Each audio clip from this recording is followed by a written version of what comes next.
Kita akan mulai. Jadi sebagaimana kemarin sudah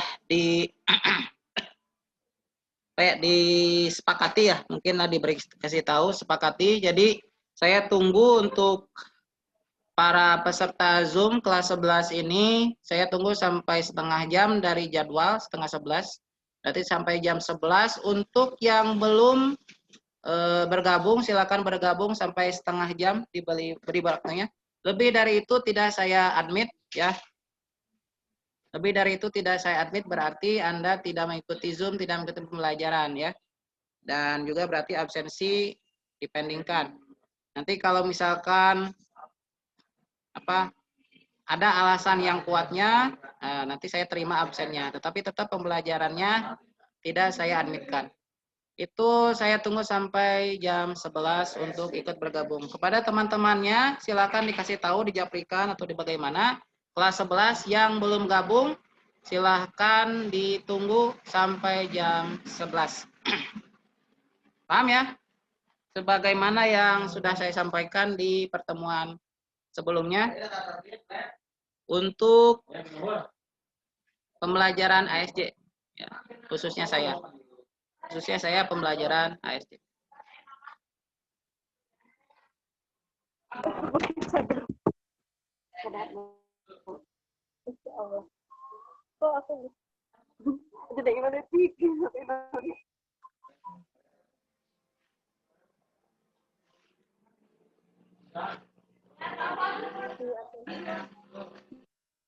Para siswa sekalian, kelas 11 kita mulai pembelajaran.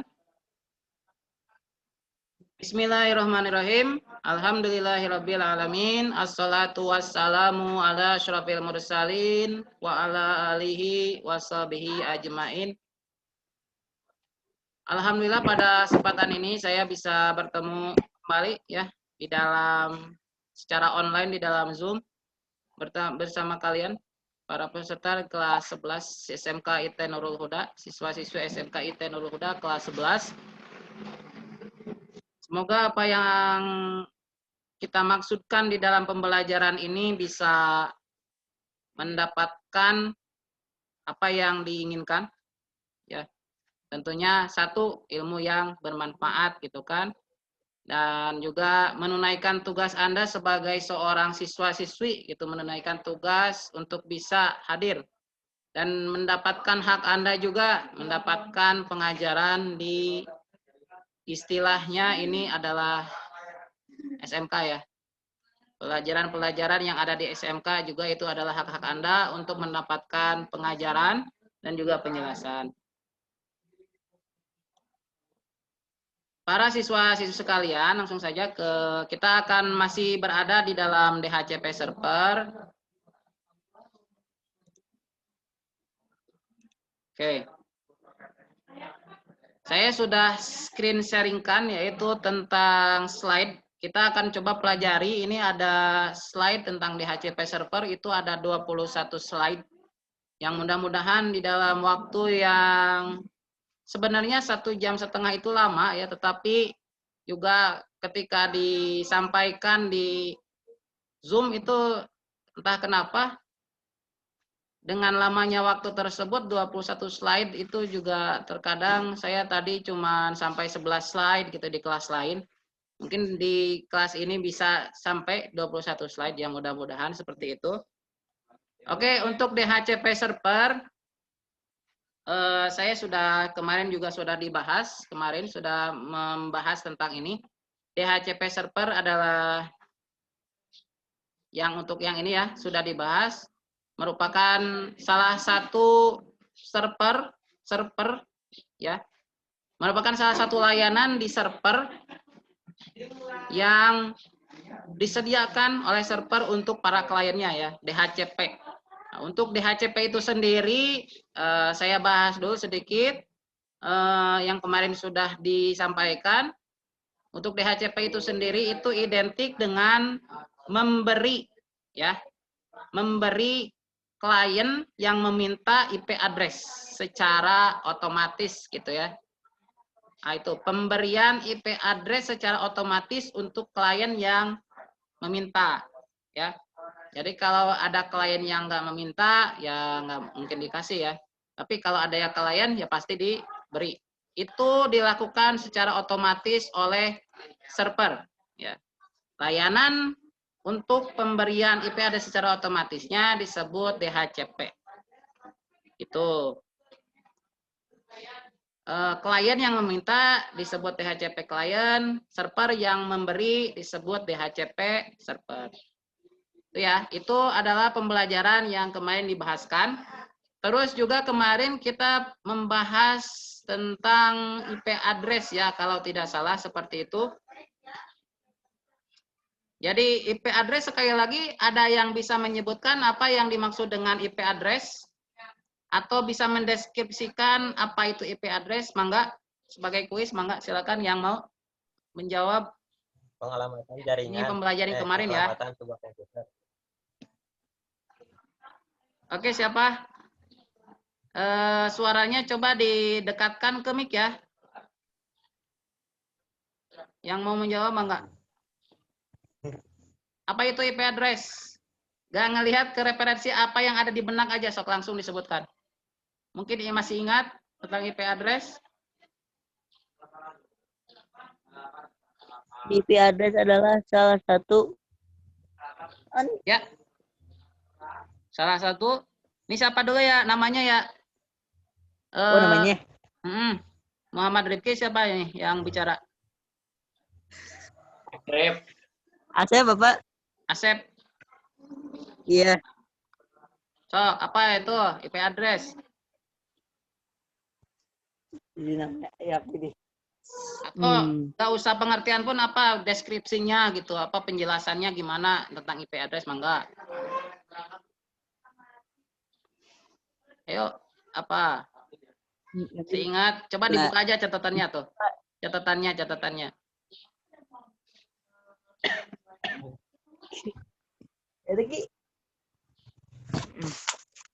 Aduh.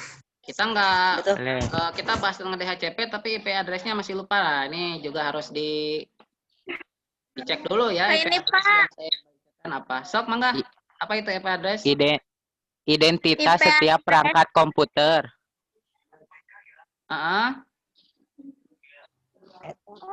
Iya. Aja. Ya. Identitas perangkat komputer. Ya. Kayak Mungkin terlalu umum ya, tapi nggak apa-apa. Siapa namanya barusan? Muhammad Harpan. Muhammad Harpan, identitas setiap perangkat komputer. Oke, identitas.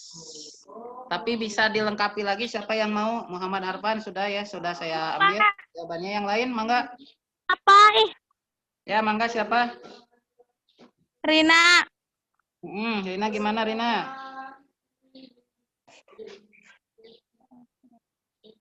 Apa IP address? Ini IP address adalah nomor SIK yang digunakan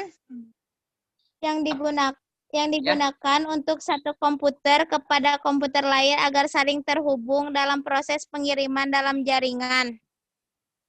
Oke. Tapi pertama teh nomor apa? Nomor resik. Bapak pertanyaannya apa, Pak? Ya, IP address, deskripsinya atau penjelasannya atau pengertiannya boleh. IP address.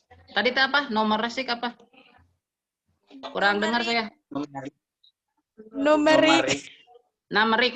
Oke, numerik. Penomoran ya. Namanya barusan siapa? Seni? Siapa? Rina. Rina Wahyu Febriani. Rina. Bapak uji, Pak. Siapa yang barusan? Bapak Puji. Yang jawabnya siapa? Rina apa Puji? Atau dua-duanya? Rina. Yang Puji. Bapak Rina. Oke, Rina ya. Berarti saya kunci nih. Yang barusan menjawab Rina. Sekali lagi, Rina menjawab bahwa IP address adalah numerik. Yang digunakan, apa sih barusan? Coba ulangi. Ayo Rina diulangi Rina supaya yang lain dengar. Tadi saya kurang mendengar sih. Rina ulangi. Rina ulang. Duitnya. Sebagai info ya, nanti untuk pengabsenan saya lakukan 10 menit menjelang berakhir jadwal, sekitar jam 12 kurang 10 untuk pengabsenan. Jadi saya masih mengasih kesempatan bagi yang belum bergabung sampai jam 11 bergabung. Nanti setelah itu tidak saya terima lagi siswa yang mau gabung dan pengabsenan di akhir saja. Oke, kita next saja dulu sekarang tentang pembahasan materi ya. Jadi Rina coba diulangi lagi apa itu IP address supaya yang lain juga mendengar.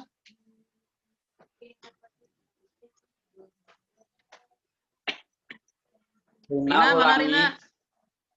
Bapaknya ini IP address adalah identitas numerik yang digunakan untuk satu komputer kepada komputer lain agar saling terhubung dalam proses pengiriman. Baik. Oke, jadi numerik identitas ya. Identitas numerik. Oke. Kalau Ya, Pak. Muhammad Harpan itu ulangi Harpan tadi apa? Harpan ada nggak? Kalau Harpan. apa? Ada Pak, ada Pak. Halo. Ya, naon Tes. saur Bapak Kalau eta tadi cenah apa? ulangi deui. Istilahnya apa tadi kalau Harpan? Kalau barusan Rini apa nih ya? Rina, Oh Rina, kalau Rina bilangnya identitas numerik. Kalau Harpan tadi apa bilangnya? Identitas setiap perangkat komputer. Oke, identitas. Identitas saja ya. Baik. Oke, Harpan identitas untuk setiap perangkat komputer. Ya, berarti lebih tepatnya identitas numerik lebih oke juga ya. detail. Karena kalau identitas setiap perangkat komputer itu bisa masih umum. Ya. Kenapa? Karena kalau identitas kan misalkan merek juga itu identitas. Merek perangkat komputer itu identitas juga kan sama. Nah, masih umum ya. Lebih dikhususkan lagi Harpan, tapi saya terima ya tadi sebagai kuis sudah saya kasih poin. Terus dari Rina berarti identitas numerik setiap perangkat komputer berarti ya. Nah, ini ada fungsi kelanjutannya itu untuk bisa terhubung di jaringan seperti itulah. Ya, dari satu perangkat ke perangkat lain ya untuk bisa terhubung seperti itu. Nah, itu lebih tepat. Jadi berarti kita sederhanakan aja identitas numerik setiap perangkat Yang terhubung ke jaringan. ke jaringan. Oke, untuk bisa berkomunikasi. Ya gitu aja lah ya. Itu IP address. Address itu sebenarnya kan pengalamatan.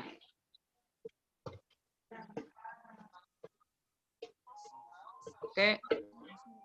Sekali lagi, IP address itu adalah identitas numerik setiap perangkat yang terhubung ke jaringan atau setiap perangkat salah satunya komputer ataupun berarti umum ya, bukan komputer saja. Bisa juga laptop, bisa juga perangkat-perangkat lainnya yang terhubung ke jaringan, yang bisa koneksi ke jaringan, misalkan gadget, tablet, handphone, gitu dan sebagainya. Nah, itu setiap perangkat itu harus memiliki IP address untuk bisa berkomunikasi, ya, berkomunikasi dengan perangkat lainnya. Itu namanya IP address. Sederhananya, identitas numerik setiap perangkat untuk bisa berkomunikasi di jaringan. Itu ya. Oke semua? Tentang IP address ya. Oke. Sebenarnya yang untuk bagian yang ini sudah terbahaskan kemarin.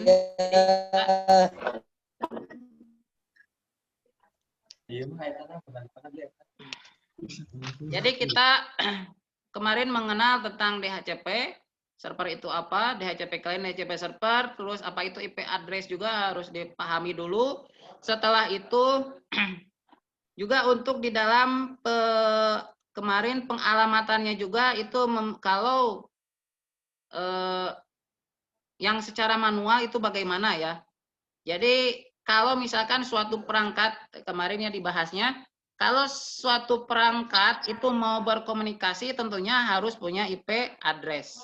Jikalau misalkan di dalam jaringan itu tidak terdapat DHCP, kemarin kan DHCP server, berarti perangkat itu harus diatur secara manual ya. Nah, untuk bisa mengatur secara manual berarti harus diketahui dulu nama jaringannya gitu. Nama jaringan dari jaringan tersebut apa? Kemudian diketahui apalagi gateway ya, subnet mask, apalagi. Terus pastikan bahwa hostnya itu unik, berbeda dengan perangkat lainnya ya. Jadi nama jaringannya harus sesuai, subnet mask harus sesuai, terus apalagi gateway-nya harus sesuai, tetapi untuk hostnya, host ID-nya itu harus berbeda atau unik. Jangan sampai sama. Oke, maaf ya, ada di sini ada ramai. Gitu ya. Sudah ingat? Halo, halo. Gimana? Halo Itu yang Bapak. kemarin kita bahas ya.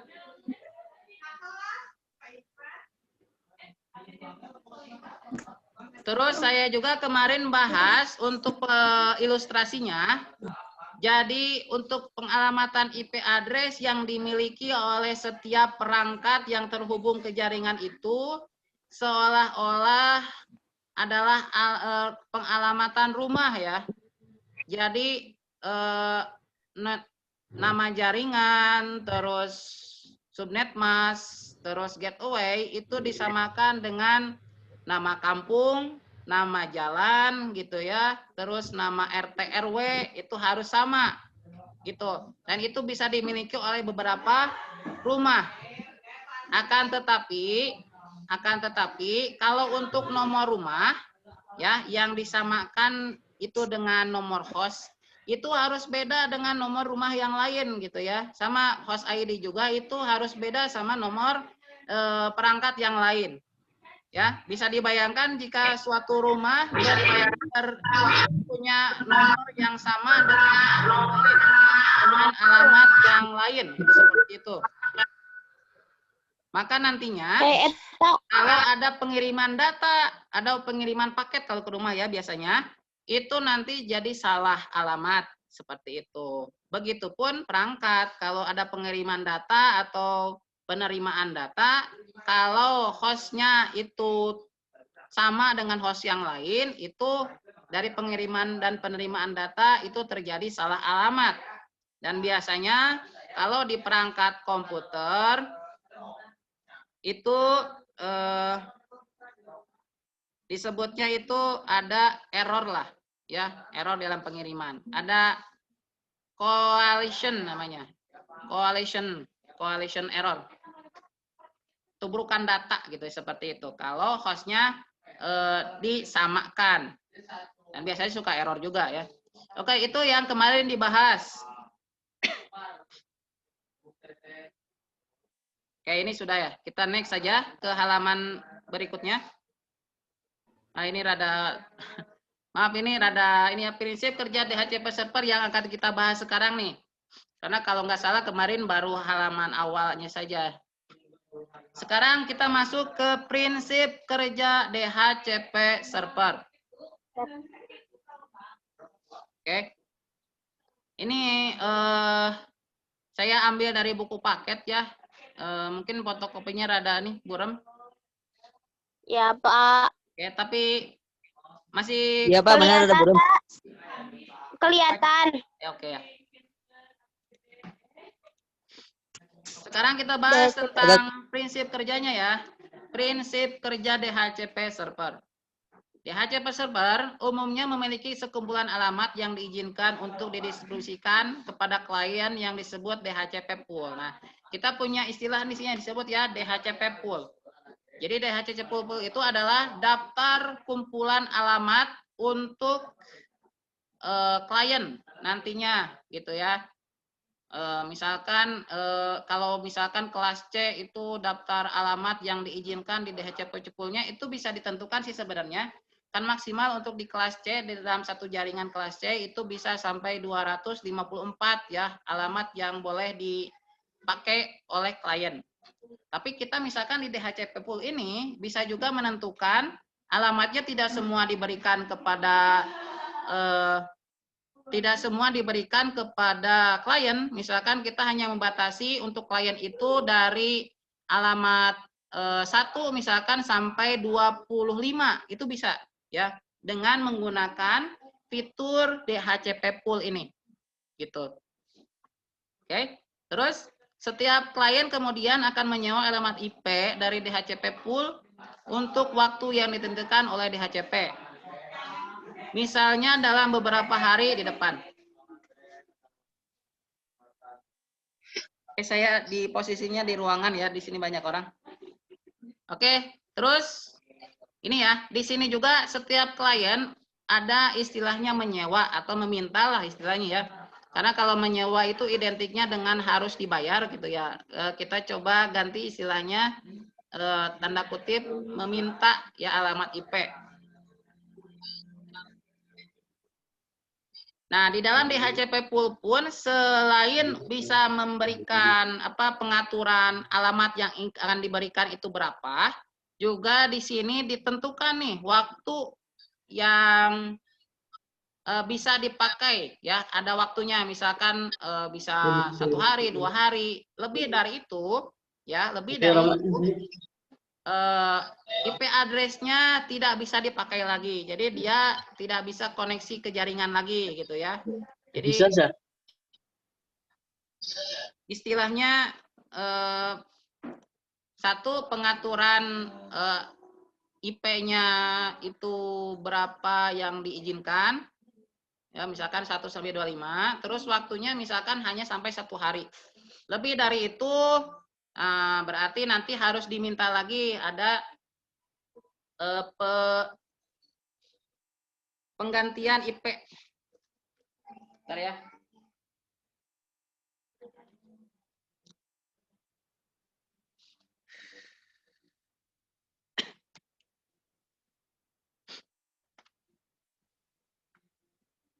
Sampai situ dulu ya. Terus apa lagi nih?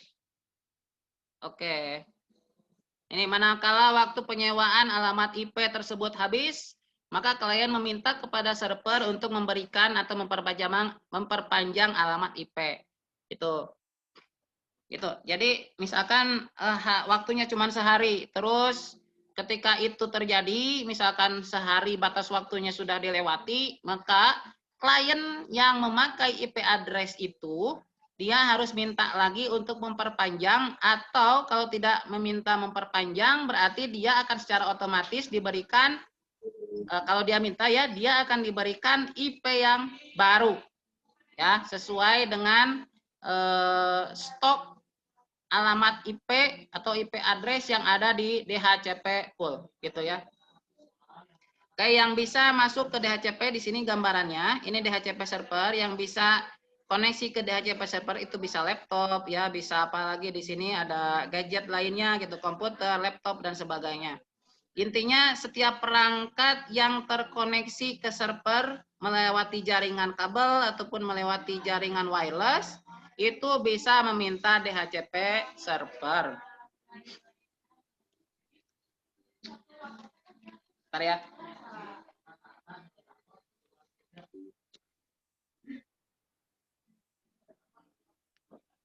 Kita lanjutkan dulu.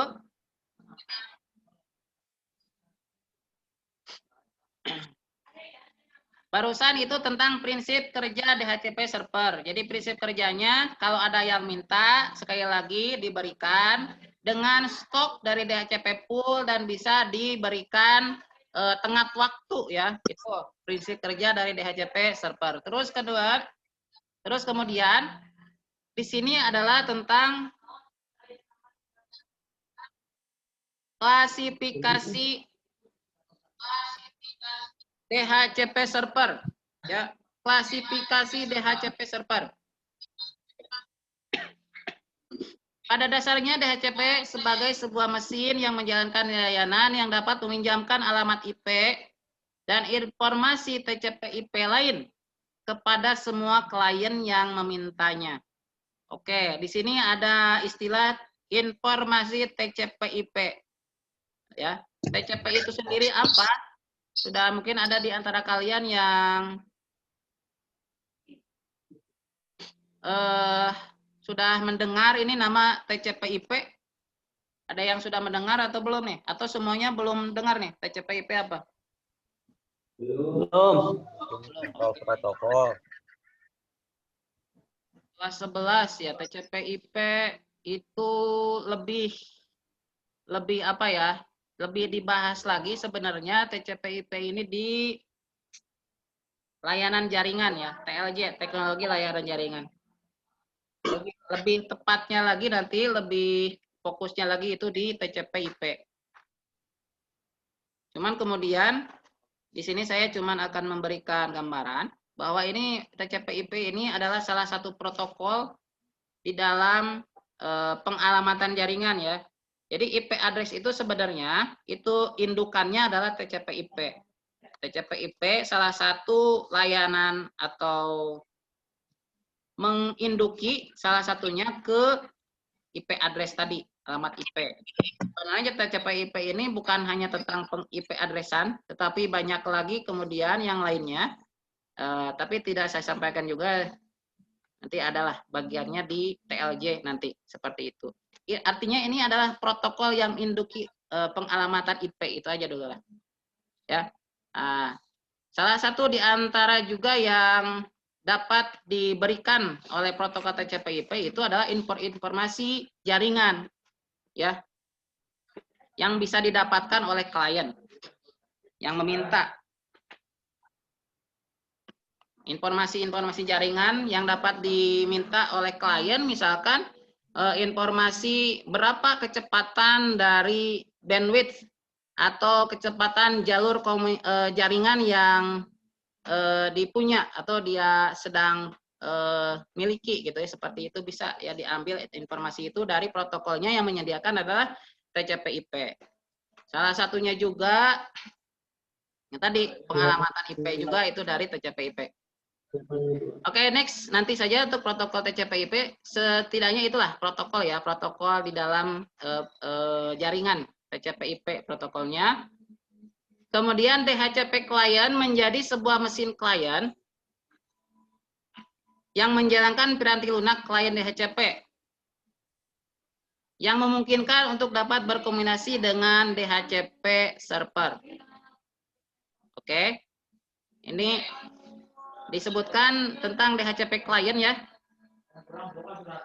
yang menjalankan piranti lunak klien DHCP yang mungkin dapat berkomunikasi. Nah ini intinya disebut DHCP klien itu nanti yang peran utama, fungsi utamanya adalah meminta IP address ke DHCP ya. Kalau suatu perangkat komputer ingin bisa mendapatkan servis atau ingin bisa mendapatkan IP address dari DHCP server, berarti perangkat tersebut itu harus mengaktifkan software DHCP kliennya ya. Kalau DHCP kliennya tidak diaktifkan, maka perangkat tersebut tidak dapat mendapatkan IP secara otomatis dari DHCP server. Itu aja sih. Untuk pengaturannya nanti mungkin saya peragakan juga bagaimana suatu laptop misalkan dengan sistem operasi Windows 10 ya, itu bisa diatur DHCP kliennya sehingga bisa otomatis mendapatkan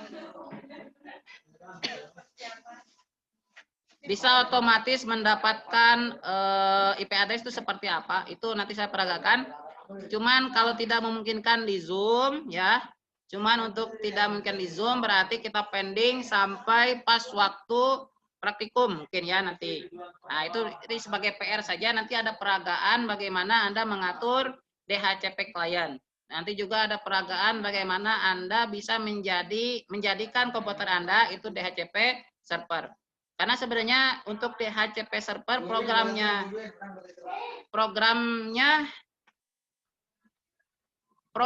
itu ringan ya. Jadi sebenarnya setiap PC pun untuk DHCP mah bisa dipakai ya. Beda dengan layanan-layanan lainnya ya untuk server.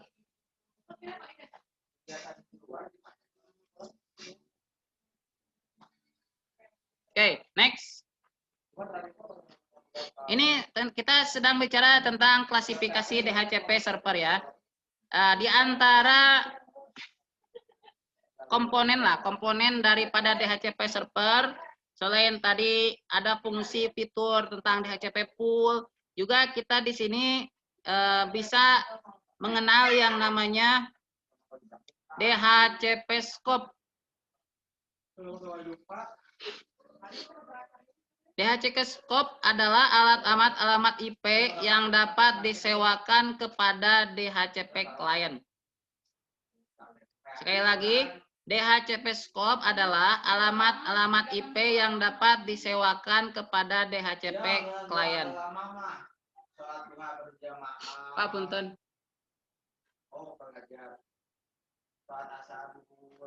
Sekali lagi, DHCP scope adalah alamat IP yang dapat disewakan kepada DHCP client. Ya.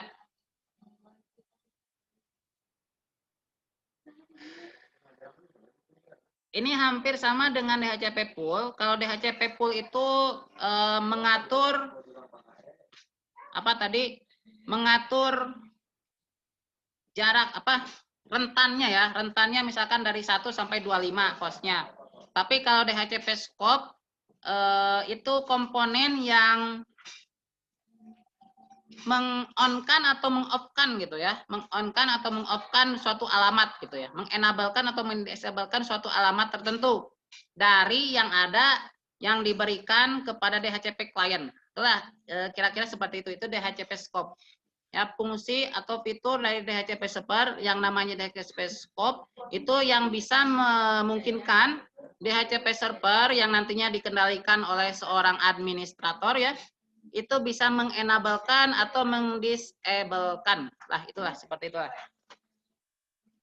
Seorang administrator dengan menggunakan peralatan konfigurasi DHCP server. Oke, seperti itu ya. Jadi DHCP server ini sekali lagi adalah suatu komponen dari DHCP server yang bisa memungkinkan untuk mengenable atau mendisable atau meng-on-kan atau meng-off-kan suatu jaringan. Oke, next.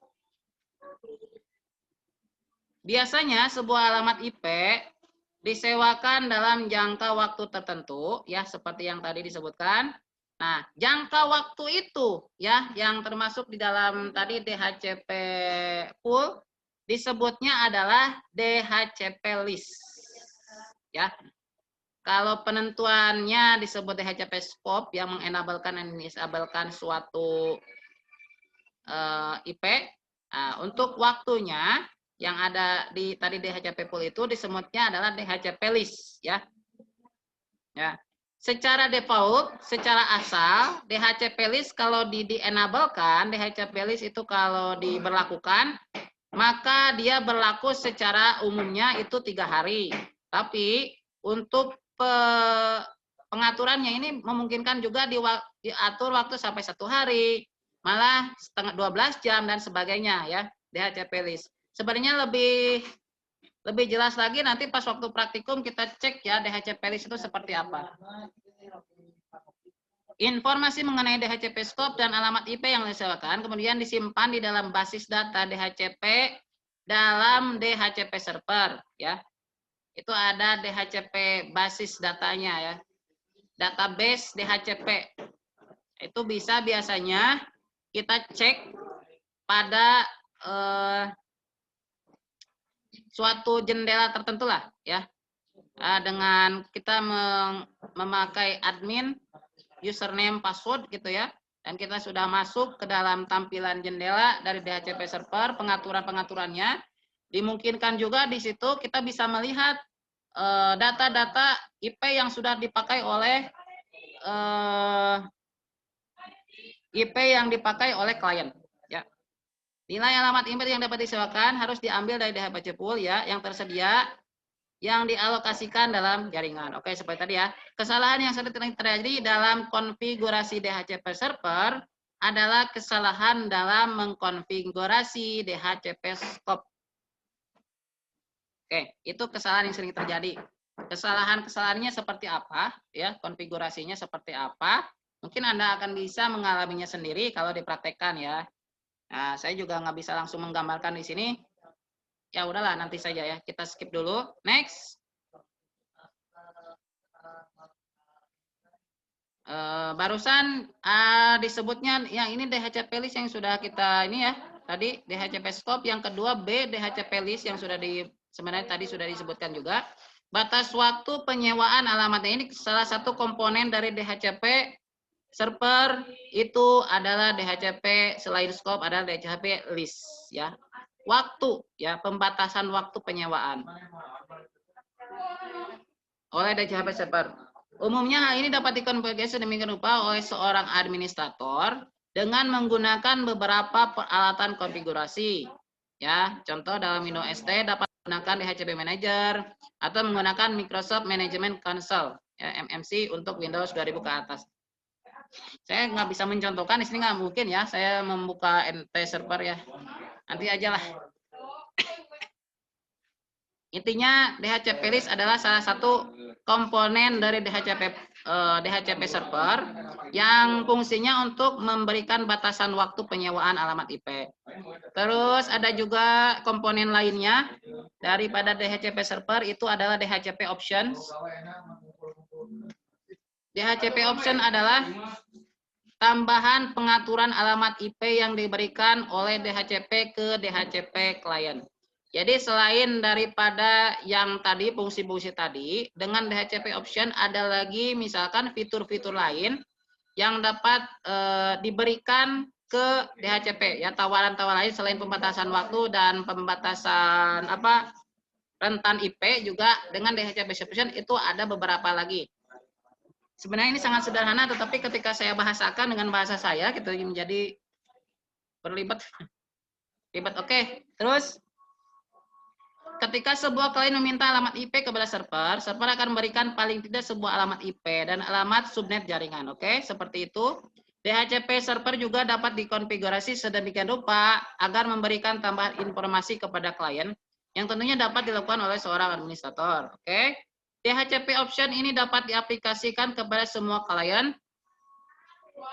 DHCP swap tertentu, atau kepada semua host tertentu dalam jaringan. Jadi DHCP option itu nanti di dalam suatu misalkan ada perangkat jaringan yang terkoneksikan ke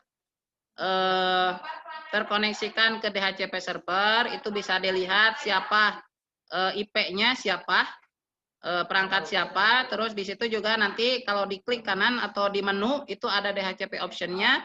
Ada fitur-fitur tertentu yang bisa diaktifkan atau dinonaktifkan ya, seperti itu. Oke, sampai sini dulu. Sebentar, ada lagi nggak? Oke, hanya ada 3 ya untuk komponen-komponennya yang disebutkan dengan klasifikasi DHCP server. Oke, yaitu DHCP scope, DHCP list, dan DHCP options. Oke, kita jeda dulu. Para siswa-siswi sekalian, saya mau kuis dulu sebentar. Oke, sebutkan ada yang bisa menyebutkan atau mendeskripsikan mengenai DHCP pool. Mangga, silakan yang mau. Apa pool? Ya, DHCP pool apa? Daftar Bentar, kumpulan Pak. alamat untuk Ya, siapa dulu namanya? klien. Siapa Andika nih yang ngomong siapa? Andika Kita, ya? Pak, Oke, sok. Apa Andika? daftar kumpulan alamat untuk klien, misal 1 sampai 25 alamat IP. Oke, siap. Betul ya. Andika.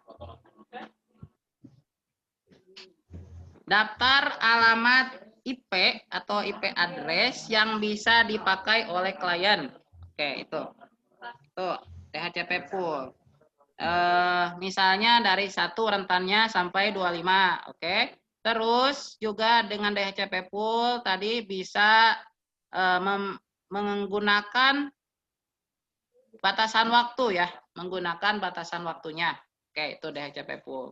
Yang mana DHCP pool ini bagiannya itu ada DHCP scope dan DHCP list ya, termasuk pada DHCP pool. Oke, sampai situ berarti kita masih ada waktu, kita lanjutkan.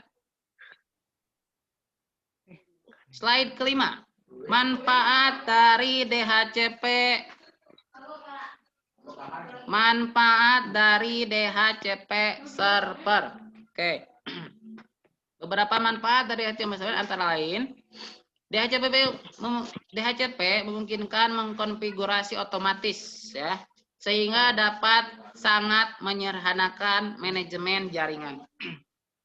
Ini salah satu manfaat yang memang ini manfaat yang sangat luar biasa ya dari sebuah layanan server yang namanya DHCP.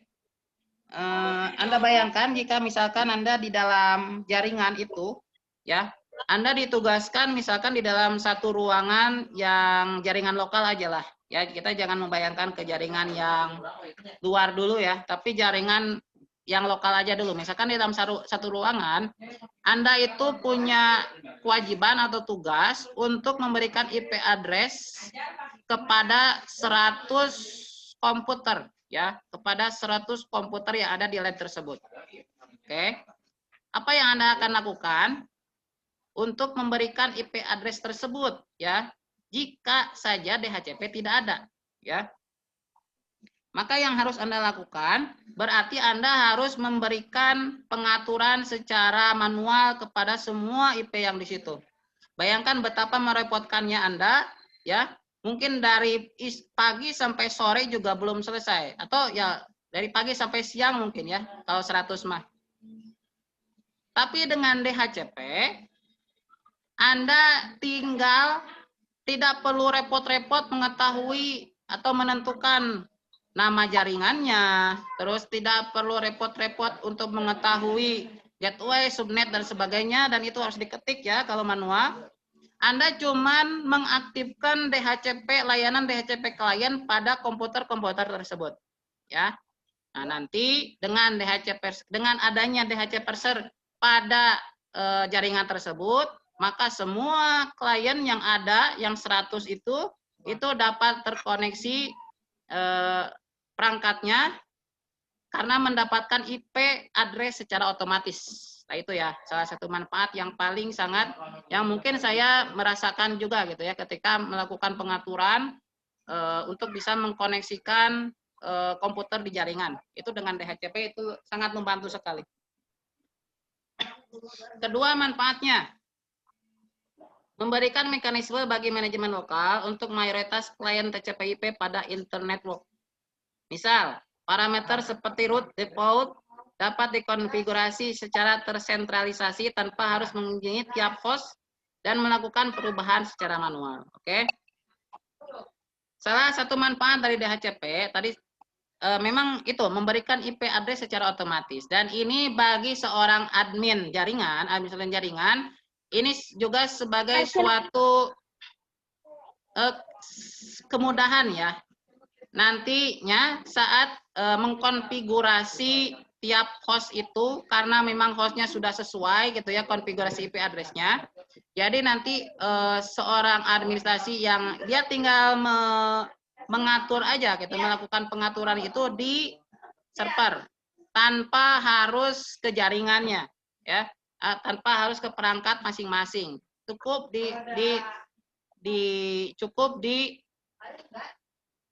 apa sih istilahnya?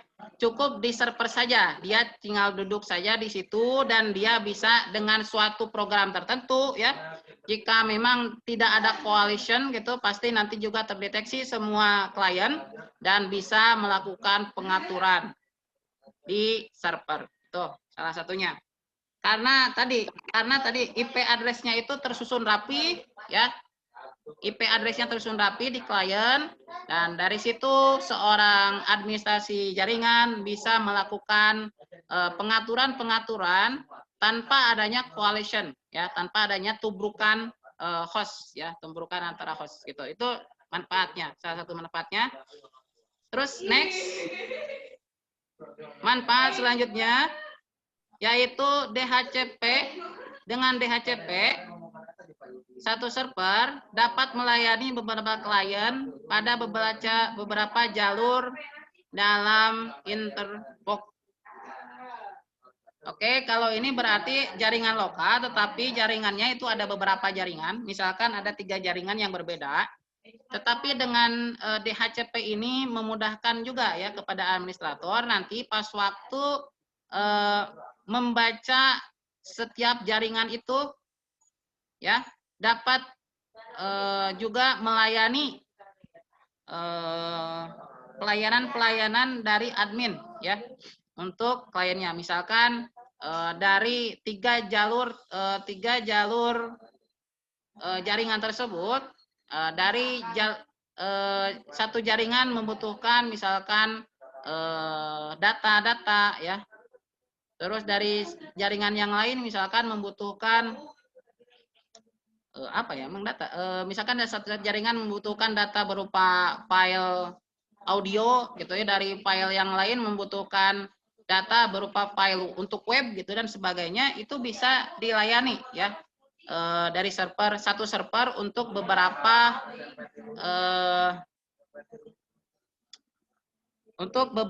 jaringan. Nah, satu server bisa melayani beberapa jaringan, misalkan 3 jaringan yang berbeda. Itu bisa terkoneksikan kalau sekali lagi IP address-nya tersusun rapi, setiap host mendapatkan IP yang berbeda dengan host lainnya, tidak terjadi coalition, maka apapun itu layanannya bisa dimungkinkan untuk digunakan oleh admin ya, dan diberikan oleh admin kepada para kliennya. Ya. Itu mungkin. Bapak, kalau habis batunya gimana? Sebentar. Gimana? Ada yang bertanya?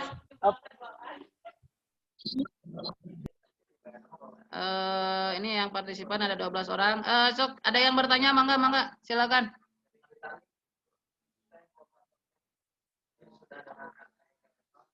Halo para siswi sekalian kelas 11. Ada pertanyaan sampai sini?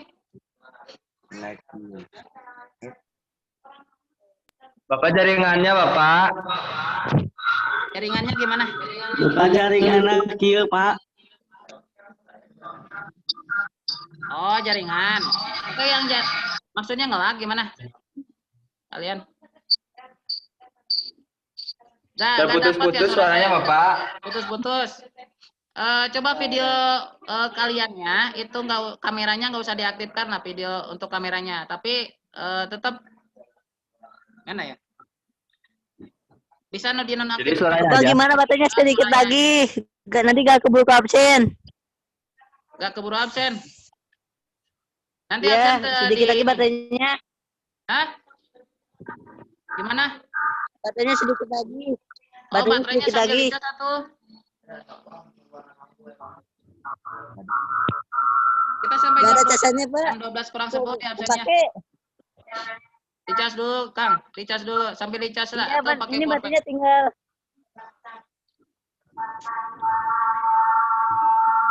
Bapak. Ya.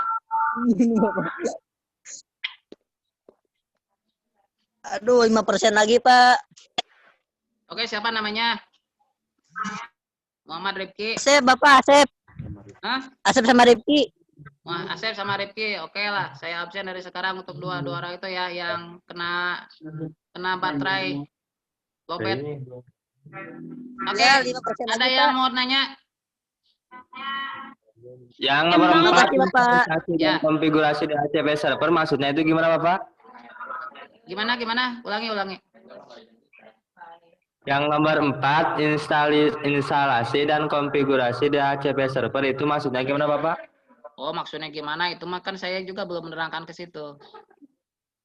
Oke, saya terangkan ya. Oke, terima kasih. Kita teruskan dulu. Instalasi dan konfigurasi DHCP server.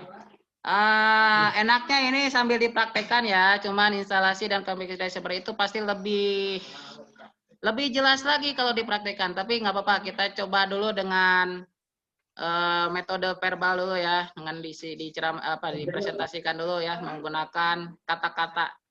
Berbeda dengan IP statik ya, di mana semua harus listing secara manual, sedangkan DHCP akan memberikan IP otomatis untuk setiap komputer. Ya, ini terus diulang-ulang ya, otomatis. Jadi tidak saya jelaskan lagi, sudah pada jelas. Langkah-langkah konfigurasi DHCP server sebagai berikut. Nah, ini langkah-langkahnya. Jadi langkah-langkah ini adalah sebagai tutorial Anda. Nantinya apakah benar langkah-langkah ini ketika dipraktekkan sesuai atau tidak. Nah, itu. Ini harus ada pembuktian. Jadi harus ada nanti Anda menguji cobakan langkah-langkah tutorial ini ya, apakah sesuai. Terkadang apa yang ada di buku paket yang saya pernah alami gitu ya, yang ada di buku paket ternyata pas waktu dipraktekkan itu beda nih ya. Ternyata bukan hanya itu yang harus dilakukan, ternyata ada lagi yang harus dilakukan gitu ya. Tapi ya udahlah, kita pelajari dulu, dibahas dulu bagaimana langkah-langkah katanya menurut buku paket apa aja ya. Oke, pertama Anda masuk ke dalam Debian. Oke, jadi ini konteksnya adalah lanjutan dari sistem operasi jaringan yang kemarin yang Debian itu ya. Jadi intinya syaratnya berarti Anda itu harus sudah menginstalasi Debian. Nah, dalam hal ini Debiannya versi 9 mungkin atau 8. Di sini sepertinya Linux Debian 8 ya, 8.4 kalau di sini. Enggak apa-apa. Berarti kalian harus punya dulu instalasi sistem operasi Debian. Jadi katanya untuk langkah-langkahnya pertama kalian masuk dulu ke dalam Debian root. Ya, sebagai info saja bahwa nanti kalau di dalam Debian, sistem Debian, Anda mau mengatur-atur konfigurasi sistem, nah, itu Anda harus punya izinnya, ya, punya izinnya. Dan untuk mendapatkan izinnya, Anda harus login atau masuk sebagai root. Kalau masuk hanya sebagai user biasa, itu dia tidak bisa, ya, tidak bisa untuk mengatur-ngatur konfigurasi sistem. Tapi dengan menggunakan root, ini bisa mengatur-atur konfigurasi sistem. Itu bedanya ya. Jadi nanti Debian itu bisa login sebagai user, bisa login sebagai root.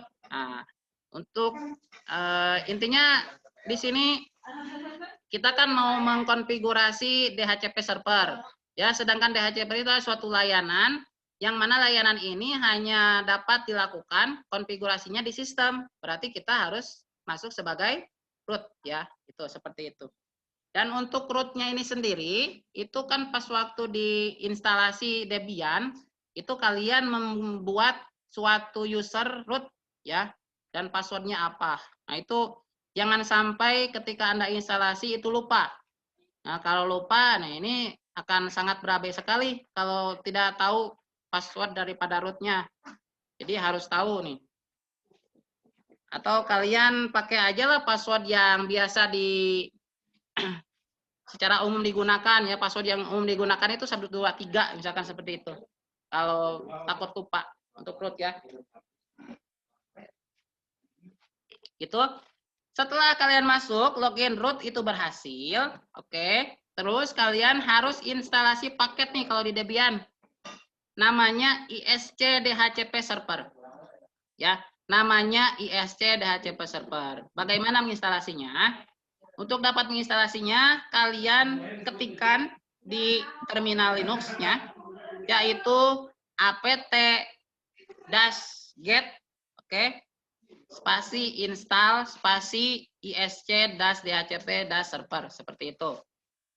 Nah, itu ketika sudah diketikkan, di enter, di terminal Linux-nya nanti juga dia akan secara otomatis gitu ya berjalan memproses daripada apa sih itu daripada instruksinya. Oke. Pada saat memasang ISC DHCP server, otomatis sistem akan memberikan pesan untuk masukkan DVD binary 2. Oke, sebagai info, jadi untuk Debian itu sendiri, itu dia punya 4 DVD ya. Dan Debian ini kan gratis ya. Itu biasanya di debian.org. Anda kalau mau instalasi, itu Anda download dulu pertama minimal. Untuk pas waktu instalasi itu Anda download dulu DVD binary 1 ya. Terus, nah ini gimana untuk DVD binary 2, binary 3 dan binary 4? Binary 2, binary 3, binary 4 itu berisi perlengkapan lah. Software-software tambahan daripada Debian. Salah satunya software tambahan dari Debian ini adalah ISC DHCP server yang terletak di DVD binary 2. Tuh, Anda bisa download di debian.org ya, yang disesuaikan dengan nama mesin Anda, gitu ya, sesuai dengan infrastruktur atau arsitektur komputer Anda. Misalkan 64 bit atau 32 bit terserah itu ya. Setelah itu Anda masukkan DVD binary itu kepada sistem Debian ya. Oke, sebentar lagi Zur. Kita next seperti apa? Nah, ini prosesnya. Pertama, password sudah dilakukan dengan root ya, seperti itu. Terus Anda di sini ketikkan apt min get install ini ya, terus di enter, terus dia akan meread seperti ini prosesnya. Setelah itu nanti dia akan membaca package yang tersedia di sistem. Kemudian dia akan minta untuk memasukkan disk label Debian binary 2-nya ya, Debian 2-nya seperti itu. Oke. Next, itu cara instalasinya. Kalau nanti misalkan Anda sudah memasukkan DVD-nya, kalau Anda secara langsung dari komputer berarti DVD-nya itu harus di-burning dulu kan ke DVD ya, DVD drive. Tuh, baru nanti dimasukkan ke DVD ROM-nya. Atau kalau kalian pakai instalasinya pakai virtual box misalkan, berarti itu harus diinsertkan lewat media virtual box seperti itu. Kalau itu sudah diinsert, biasanya dia langsung otomatis untuk menginstalasi daripada DHCP servernya ya, untuk di Debian. Next, konfigurasi subnet. Oke, pada konfigurasi skema sesuai dengan gambar topologi sesuai dengan gambar topologi. Jadi nanti ada gambar topologinya, cuma tidak disebutkan juga di sini di buku paket mana gambarnya. Tapi di sini sebutkan subnet jaringannya adalah 172.168.202.32 dengan nilai CIDR garis miring itu apa ya istilahnya? Apa ya, garis miring aja ya, 27 gitu seperti ini. Ini per 27 itu nilai CIDR. Kalau ada nilai CIDR seperti ini, mungkin di antara kalian juga sudah ada yang tahu ya nilai CIDR per 27 itu artinya di sini dalam IP address yang 32 jumlahnya ada 32 bit, itu ada 27 bit yang bernilai 1 gitu ya. Ada 27 bit yang bernilai 1. Selebihnya dari itu berarti nilainya adalah 0. Oke. Dijeda dulu ya. Kita ada dulu. Bapak, Ya. Gimana? yang Seni batu HP-nya bentar lagi. Oke, berarti tadi Seni. Iya, Pak, habis Bapak panas HP-nya. Fitra, oke, jangan accept ya. Oke, sudah saya absen. Pak. Kalau nanti mati berarti nggak ada, sudah habis. Bapak yang uji, Pak. Pak. Sebentar. Yang uji, Ya, Pak. HP-nya panas. Pak. Oke, bentar. Setelah ini saya absen dulu. Kita jeda dulu sampai sini aja dulu berarti ya pembelajarannya. Bentar.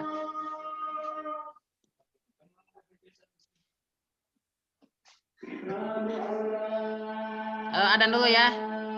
Mudah-mudahan cukup nih buat adan dulu.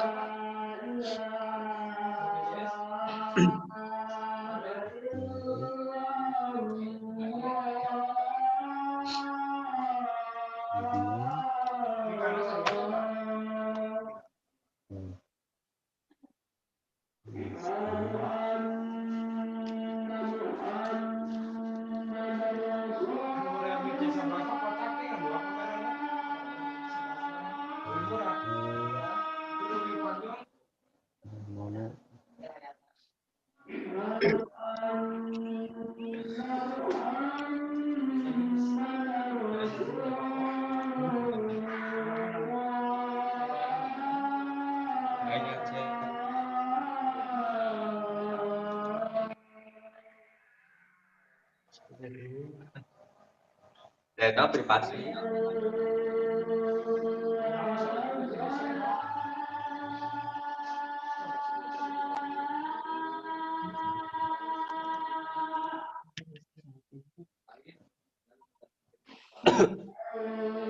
Mak,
Ada pandangan di skip.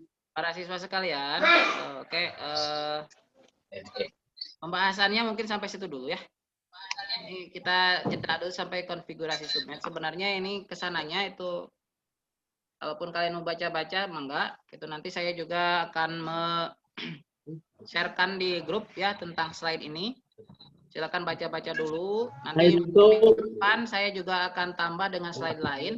Dan untuk slide ini, misalkan sudah kalian baca-baca, kalian mau tanyakan ada yang tidak paham, boleh ya, atau seperti itu. Ataupun nanti untuk pertemuan mendatang juga saya akan bahas dulu slide yang ini, baru ke slide yang selanjutnya. Oke, tapi karena waktu juga ini sudah 11.45, ya sekitar 15 menit lagi, 10 menit lagi ya. Walaupun saya lanjutkan, ini sebentar.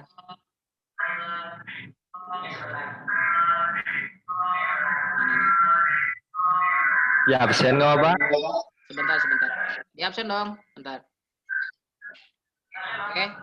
Jadi untuk konfigurasi subnet ini memerlukan pembahasan juga sih sebenarnya ya. Ya udah nanti inilah dijeda dulu karena tidak mungkin saya bahas 5 menit tidak cukup, nanti saja. Kita lanjutkan pada next meeting. Oke, pertemuan selanjutnya. Terus sekarang kita absen saja aja dulu. Sekali lagi kepada teman-temannya ya yang mau bergabung itu jangan sampai melewati setengah jam dari jadwal. Sekali lagi itu sebagai upaya saya ya untuk mendisiplinkan diri dan mendisiplinkan kalian juga gitu ya. Lebih dari itu tidak akan saya admit gitu. Coba diperhatikan kembali tentang kebijakan saya ini kepada yang lainnya. Oke, untuk terakhir kali ini saya akan absen. Yang sudah saya absen barusan adalah Seni, Fitrah, Asep. Silakan yang sudah disebutkan namanya. Ya. Andika Ardiansah sendiri ya. Sudah saya absen. Rahlan sudah. Rahlan. Enggak. Nanda Nur Amalia, sebutkan siapa saja di situ. Yuk, Nanda. Siapa saja Nanda? Nanda ada Putri. Ada Nanda. Putri, Pak. Putri, ya. Putri. Terus? Putri. Citra. Fitra. Oke, Fitra 3 orang. Sudah? Sudah 3 orang? Amel. Sama Amel. Tia. Sama Tia. Iya. Tia. Bertiga berempat? Jadi 4. 4. Sekali lagi ya, Nanda, Putri, Fitra, sama Amel. Betul? Harpan. Oke, Harapan, mangga. Harapan, sudah. Oke. Langsung out, Pak. Ya, langsung out. Rismawati, sudah. Mangga, out. Seperti ngusir ya, bukan ya? Oke, yang belum tersebutkan, silakan di videonya diaktifkan dulu. Repan, sudah. Mangga, Repan. Repan, Pak. Ya, Repan TKJ 2. ya. Mamai Pak hadir. Mamai, sudah. Mamai sama siapa sendiri? Sendiri, Pak. Ya, sudah. Mangga, live ya. Nanda Nur Amalia sudah ya, silakan. Risma sudah. Bapak uji, Pak. Puji mana wajahnya? Mangga. Ini Pak bentar. Sahlan sama siapa itu Sahlan? Berdua. Sahlan berdua tidak? Aduh, Bapak kerudungnya. Repan sama siapa? Repan. Sendiri, Pak, sendiri. Kalau Sahlan sama siapa? Repan mangga. Ya. Sahlan sama siapa? Sama-sama, Pak. Ya? Aman. Lukman. Aman. Ya? Bapak uji. Aman, Pak Uji. Puji Pak sudah. Itu Repan siapa? Lukman siapa Lukman? Salman. Bapak Puji hadir. Ya, Puji sudah. Udah, Pak. Kembaliin. Sudah, ya udah lip aja. Ya, Ya, cukup ya. Assalamualaikum. Salam. Kapan yuk? Matiin Bapak. Ya, sudah.